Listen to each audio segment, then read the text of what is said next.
নবী ডাক দেয়া বলে, আবু বকর, এখনো সে সময় হয় নাই, শুধুমাত্র 39 জন মানুষ মুসলমান হয়েছে। আরে আবু বকর, একটু ধৈর্য ধরো, আমাদের সংখ্যা আরো যখন বেশি হবে তখন তুমি ইসলামের পক্ষে, রিসালাতের পক্ষে, নবুয়তের পক্ষে খুতবা দিও। এখন খুতবা দিলে ঝামেলা হতে পারে। ও আবু বকর, এখন খুতবা দেওয়ার দরকার নাই। কিছুক্ষণের মাথায় হযরতে আবু বকর সিদ্দিক রাদিয়াল্লাহু তাআলা আনহু দাঁড়ায়া ইসলামের পক্ষে, রিসালাতের পক্ষে, নবুয়তের পক্ষে খুতবা দেওয়া আরম্ভ করে দেয়। অপর দিক থেকে কাফের মুশরিক বেঈমানরা আর সহ্য করতে না পেরে এক পর্যায়ে নবীর সাহাবী হযরতে আবু বকর সিদ্দিক রাদিয়াল্লাহু তাআলা আনহুকে আক্রমণ করা শুরু করে দেয়। কেউ বা মাথার মধ্যে আঘাত করে, কেউ বা শরীরের মধ্যে আঘাত করতে থাকে। এক পর্যায়ে মারতে মারতে মারতে মারতে আবু বকর সিদ্দিককে বেহুশ করে জমিনের মধ্যে ফেলে দেয়। আবু বকর সিদ্দিকের শরীর থেকে রক্ত ঝরতে ঝরতে আবু বকর সিদ্দিকের শরীরের চাদরটা পর্যন্ত ভিজে যায়, রক্তে রঞ্জিত হয়ে যায়। মানুষগুলো মনে করে আবু বকর সিদ্দিক রাদিয়াল্লাহু তাআলা আনহু মনে হয় দুনিয়ার জমিনে আর নাই। সব মানুষগুলো ধরে ধরে এবার হযরতে আবু বকর সিদ্দিকের বাড়িতে চলে যায়। হযরতে আবু বকর সিদ্দিক রাদিয়াল্লাহু তাআলা আনহুর বাড়িতে যাওয়ার পরে হযরতে আবু বকর সিদ্দিকের মা মনে করে, আমার মনে হয় আমার আবু বকর বুঝয় দুনিয়ার জমিনে আর নাই। নাকের মধ্যে হাতটা দিয়া দেখে একটু একটু করে শ্বাস আবু বকর টানতেছেন। কিছুক্ষণ পর্যন্ত মাথার মধ্যে পানি ঢালার পরে হযরতে আবু বকরের হুঁশটা যখন ফিরে আসলো, এক পর্যায়ে ডাক দিয়া বলে, মা, ও মা, তোমার কাছে আমি জানতে চাই, ও মা গো, আমার নবী কোথায় আছে? মা ডাক দিয়া বলে, চুপ কর, যেই মুহাম্মদের কারণে কাজটা করেছে ও আবু বকর, সেই মুহাম্মদের নাম আর তুই স্মরণ করবি না। আবু বকর সিদ্দিক ডাক দিয়া বলে, মা, যেই মুহাম্মদ নবীর চেহারার দিকে তাকায় আমি মুসলমান হয়েছি, আমার নবীর ব্যাপারে এমনি ভাবে তুমি কথা বলো না। হযরতে আবু বকরের কথা শোনার পর মা ডাক দিয়া বলে, রে সন্তান, তোর শরীর থেকে অনেকগুলো রক্ত ঝরেছে, এক পেয়ালা দুধ সামনে নিয়ে ডাক দিয়া বলতেছে, নে, দুধটা পান করে নে। দুধটা যদি পান করে নিতে পারো তাহলে হতে পারে তোমার শরীরের ক্লান্তি দূর হয়ে যাবে। হযরতে আবু বকর সিদ্দিক ডাক দিয়া বলে, ও মা, খোদার কসম করে বলি, যতক্ষণ পর্যন্ত আমি আমার নবীর চেহারা মুবারক না দেখতে পারবো ততক্ষণ পর্যন্ত বিন্দু পরিমাণ খাবার আমি আবু বকর আমার মুখের মধ্যে দিব না। সুবহানাল্লাহ বলেন, আরো জোরে বলেন না সুবহানাল্লাহ। এই হলো সাহাবায়ে কেরামের ভালোবাসা। শুধু তাই নয়, মায়ার নবীর সাহাবী হযরতে আবু বকর সিদ্দিক রাদিয়াল্লাহু তাআলা আনহু এই কথা বলার পর মা ডাক দিয়া বলে, ও সন্তান, এই মুহূর্তে সময়ে আমি মা তোর নবীকে কোথায় পাবো বল? এই কথা বলার সাথে সাথে বলে, ও মা, তাহলে উমরের বোন ফাতেমাকে তুমি জিজ্ঞাসা করে দেখো কোথায় আছে নবীজি। উমরের বোন ফাতেমা তখনও পর্দার আয়াত নাজিল হয় নাই। হযরত উমরের বোন ফাতেমা যখন চলে আসলো, জিজ্ঞাসা করতেছে, মায়ার নবী কোথায় আছে? বলে, যায়েদ ইবনে আরকামের ঘরের মধ্যে আছে। মায়ার নবী যায়েদ ইবনে আরকামের ঘরের মধ্যে অবস্থান করতেছে। ডাক দিয়া বলতেছে, তাহলে মা সেখানে নিয়ে চলো। হযরতে আবু বকর ঠিক মতো দাঁড়াতে পারে না।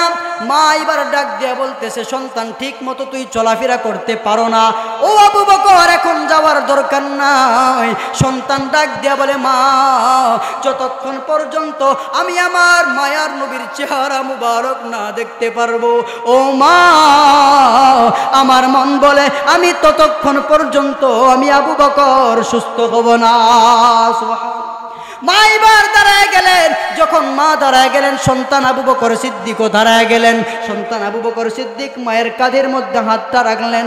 আস্তে আস্তে করে মায়ার নবীকে দেখার জন্য যখন যায়েদ ইবনে আরকামের বাড়ির দিকে যাচ্ছেন, দূর থেকে এবার দেখা যায় মায়ার নবী তাকায় আছে। দেখতেছে, ব্যাপার বুঝলাম না, আবু বকর সিদ্দিকের শরীরের মধ্যে রক্ত কেন দেখা যায়? আবু বকর সিদ্দিকের শরীর মুবারক থেকে রক্ত ঝরতেছে। আবু বকরের শরীর থেকে রক্ত কেন ঝরতেছে? নবী একটু সামনের দিকে আগালেন। আবু বকর সিদ্দিক সামনে গিয়ে এবার কান্না করে দিলেন। মায়ার নবী ডাক দেয়া বলে, আবু বকর,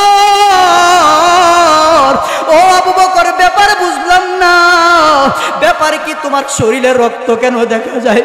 আবু বকর সিদ্দিক ডাক দিয়ে বলে, মায়ার নবী আমার, ও নবী গো, ইসলামের পক্ষে, রিসালাতের পক্ষে, নবুয়াতের পক্ষে খুতবা দেওয়ার কারণে আমাকে কাফের মুশরিক বেঈমানরা মারতে মারতে আমার শরীরটা এমন করেছে।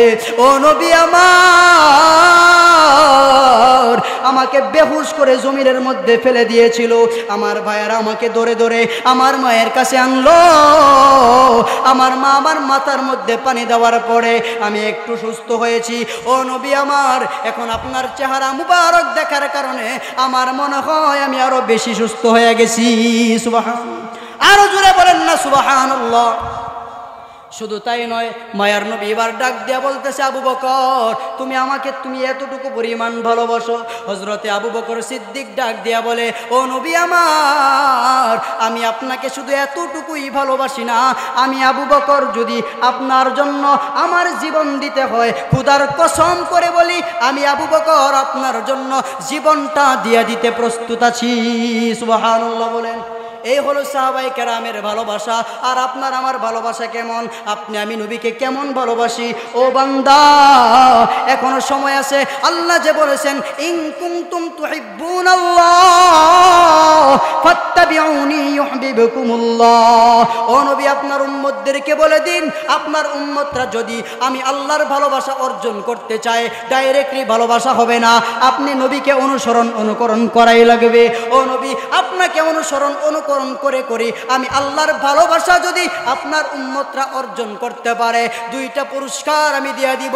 এক নাম্বার পুরস্কারে ইউহিব্বুকুমুল্লাহ, আমি আল্লাহর ভালোবাসা অর্জন করে ফেলবে। সুবহানাল্লাহ।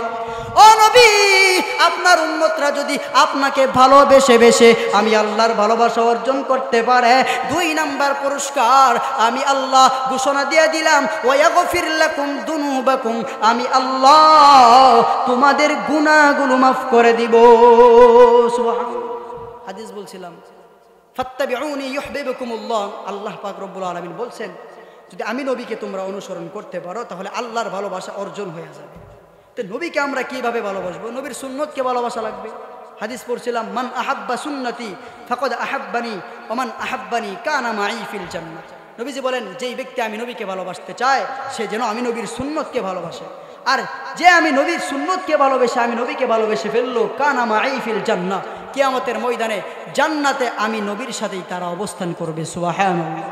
লা ইউমিনু আহাদুকুম হাত্তা আকুনা আহাব্বা ইলাইহি মিন ওয়ালিদিহি ওয়া ওয়ালাদিহি ওয়ান নাসি আজমাইন। নবী বলেন, ততক্ষণ পর্যন্ত পরিপূর্ণ ঈমানদার হতে পারবা না, পরিপূর্ণ মুমিন হতে পারবা না, যতক্ষণ পর্যন্ত তুমি তোমার জীবন থেকে, সন্তান থেকে, সম্পদ থেকে আমি নবীকে না ভালোবাসতে পারবা। তো নবীকে আপনার আমার জীবন থেকে ভালোবাসা দরকার আছে নাকি নাই? ভালোবাসতে পারবেন তো ইনশাআল্লাহ? দুহাত উঁচু করে আল্লাহকে দেখায় দেন। আল্লাহ আমাদের সকলকেই আমাদের জীবন থেকে, আমাদের সন্তান থেকে, আমাদের সম্পদ থেকে বেশি ভালোবাসার তৌফিক দান করুক। সকলে বলে আমিন।